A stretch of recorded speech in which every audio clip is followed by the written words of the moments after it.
maintenant. Alors, là maintenant, docteur Morala, donc à la fois médecin épidémiologiste, médecin du travail, après valide, donc à la fois en pilotant et en exploitant ces données, voilà, comment vous voyez les choses, comment vous êtes tombé dedans, en gros, et je dirais de par mes études complémentaires, voilà, en plus de la médecine du travail, je crois que tout le monde est d'accord dans les services de santé au travail pour dire qu'on a besoin de la data, mais c'est pas évident d'en faire parce que je pense que notre péché originel, c'est la visite médicale d'attitude qui a conduit à nous enfermer dans une vision très individuelle de la relation salariée et qui nous a fait oublier que la médecine du travail, c'est avant tout une médecine de population. Et tout à l'heure, vous avez parlé de politique. Et donc, politique, ça va pas on ne s'adresse pas à un individu particulier, on va gérer des groupes de population. On va devoir identifier qui a le plus de besoins et qui a le moins de besoins, et comment on peut faire ça sans data. On est de plus en plus, on est parti du plan, enfin, donc les premiers tableaux de maladies professionnelles qui donnaient des maladies très spécifiques, et donc si on avait ces maladies, on savait qu'on était addictif au plan, et maintenant on parle d'infarctus, on parle de dépression, qui sont des maladies éminemment multifactorielles, et comment on peut poser le poids du travail dans l'émergence de ces pathologies sans disposer de data. Je regarde Figaro parce que le référentiel des certifications des services est sorti. Qu'est-ce qu'on nous demande? On nous demande des data pour notre certification. On est un assez gros service de santé au travail avec tout un tas de secteurs d'activité, tout un tas de risques différents. Comment on peut gérer l'attribution, ne serait-ce que l'attribution des portefeuilles aux équipes pluridisciplinaires sans avoir un minimum de data qui permettent de garantir une certaine équité de traitement de nos adhérents et aussi une équité de traitement de nos personnels pour que les charges s'équilibrent. Voilà. Donc, je pense qu'il est évident que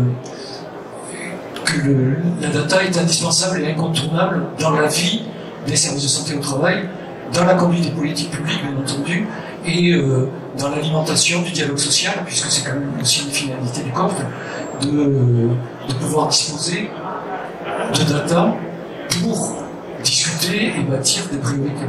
Voilà. Donc à tous les niveaux, on a besoin de données. Voilà. Alors, on est parti de dossier médical papier. Voilà. Et donc vous parliez d'Everest. Everest est né à un moment où on était dossier médical papier. Donc on s'est dit, on fait quand même, à l'époque on voit tous les gens tous les ans, on collecte une masse d'informations énorme et on n'en fait jamais rien. Et dans le même temps, on se plaint de ne pas arriver à peser dans le dialogue au sein des entreprises. Donc l'idée d'Everest au départ, c'était faisons un petit grille de recueil un peu systématique, exploitons collectivement ces données et allons présenter ça au CHSCT. Et essayons de faire entendre la voix notre voix, parce qu'en fait, dans ces CHSCT, tout le monde arrivait avec ses indicateurs, sauf nous. Voilà. Et donc, on n'était pas très crédible. Et je dirais que la production de résultats collectifs, ça a permis d'étayer et de conforter le constat et d'augmenter notre crédibilité. Et ça nous a permis de peser peut-être un peu plus dans la discussion au sein des entreprises. Donc, voilà, donc Everest a connu un assez gros succès, hein, puisqu'il y a à peu près plus de 20 000 fiches qui sont collectées tous les ans, et donc qui sont au niveau national avec des résultats intéressants et une intégration aussi aux autres dispositifs, parce que là aussi on parlait de collaboration. Donc Everest fait partie des MERS, donc alors je ne vais pas me rappeler, MCP, Everest, Sumer, et R, ça va être le RNV3P, le réseau de consultation de pathologie professionnelle.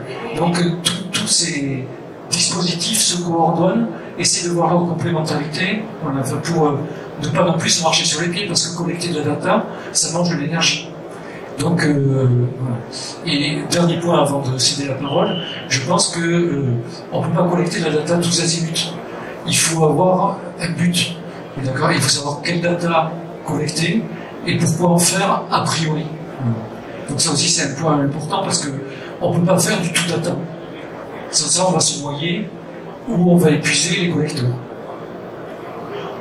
Bravo et merci pour une introduction de synthèse qui est aussi puissante et synthétique et vrai sur la question. Donc merci. Et puis vous avez, je ne sais pas si vous avez entendu, mais il a prononcé un terme qui est tout à fait important, qui commence à être à la mode, mais qui a du mal à émerger, et qui est complètement le témoin, j'allais dire, de cette articulation entre santé perso, santé travail et santé publique, et c'est la santé populationnelle, sur laquelle, notamment pour guider les choses, je dirais, en coordination des acteurs, on a tellement besoin de ça, et effectivement, c'est un acteur, enfin, c'est un axe. Et je vous remercie de nous avoir montré tout ça.